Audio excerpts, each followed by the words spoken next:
For more than 4 decades, the UK actually produced more oil than Norway. The trouble is that whilst Norway has gone on to establish the world's largest sovereign wealth fund at well over $1 trillion and owning a staggering 1.5% of all shares on the planet, the UK on the other hand, well, it has little to show for it.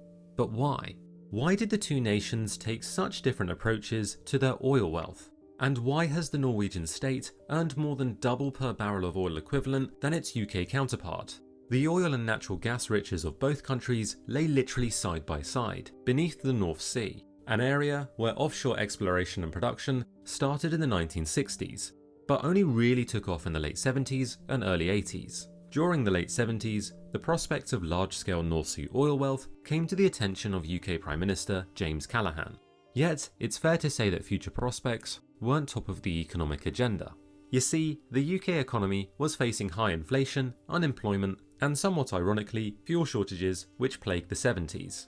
Whilst oil revenues were rising, they were still fairly small, but all that was about to change.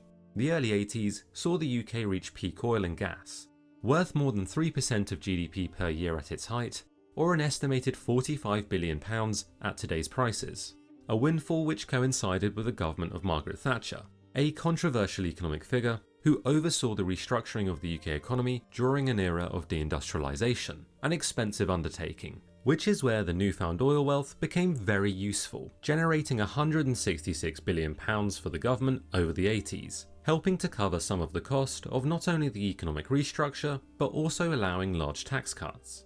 For example, the higher rate of tax decreased from 60 to 40%, whilst short-term consumerist policies like mortgage tax relief and housing subsidies were pursued. In contrast, Norway took a very different approach. Although it didn't face the same economic pressures as the UK at the time, the economy wasn't anywhere near as wealthy as it is today. Faced with large revenues relative to a small economy, the Nordic nation focused on ensuring its oil windfall would have a long-lasting impact, benefiting future generations. So in 1990, it established the Government Pension Fund, now considered to be the largest sovereign wealth fund in the world. And up until today, each year's surplus oil revenues are transferred into the fund, though these deposits account for less than half of the fund's value. Most of the returns are actually produced through the fund's overseas investments, done to prevent Norway's small domestic economy from overheating, with only a small proportion transferred back to the government each year to ensure long-term sustainability. But these transfers are still equivalent to approximately 20% of all government spending. As for the UK, well, had the country followed a similar strategy, the fund could be worth over £500 billion today. Though to be fair, investing most of it in an oil fund may not have been realistic. A 2008 study suggested that investing half of its wealth into a fund would have still led to a £200 billion spending pot, larger than most sovereign wealth funds, and not far behind Norway's at the time.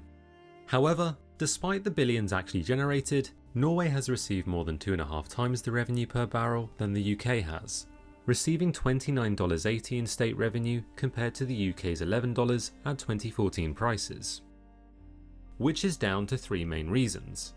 Firstly is the timing when the countries extracted most of their oil. Given that timing in a volatile market is often crucial, the UK produced more when prices were low, reportedly extracting 2/3 of all its oil when prices were below $50 a barrel, compared to just over half for Norway.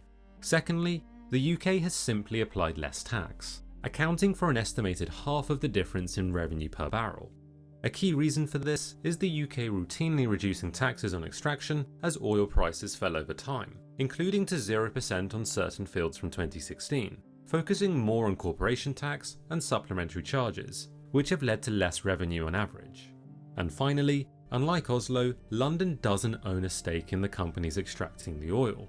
You see, widespread privatisation provided a short-term boost to public finances, but this was at the expense of a share of the equity and dividends generated by the extracting companies. The Norwegian state, on the other hand, kept a firm hold on upstream companies like Statoil, meaning that whilst Norway benefits from both higher taxes on production and shares in state-owned companies, the UK is limited to the taxes raised, not to mention the much higher proportion that Norway exports compared to the UK's domestically driven consumption, going a long way to explain the differences in how much wealth was created. Unfortunately, even given the extreme volatility in oil prices over time, the opportunity presented by North Sea oil may have passed, at least for the UK, where state revenues have underperformed forecasts nearly every year for the last decade. We're actually below zero for 2 of those years due to tax rebates, and set to be no greater than £1 billion a year at most until at least the mid-2020s. A very long way from the peak oil of the mid-80s. So overall, the UK's lost oil wealth is as much a product of how much actually found its way into the state's piggy bank as what was done with it. To be fair, the UK has a much larger population than Norway, which would have limited the magnitude of any impact, having also faced a different set of economic pressures when revenues started flowing. Yet, like many, we can't help but wonder, what if even a small percentage of that oil wealth was used for a fund?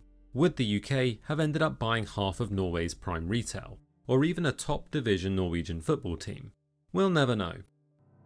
And now, it's over to you. Realistically speaking, could the UK have set up a sovereign wealth fund? Is it even fair to compare the two countries? Or was good governance the real difference here? We'd be interested to hear your thoughts in the comments below.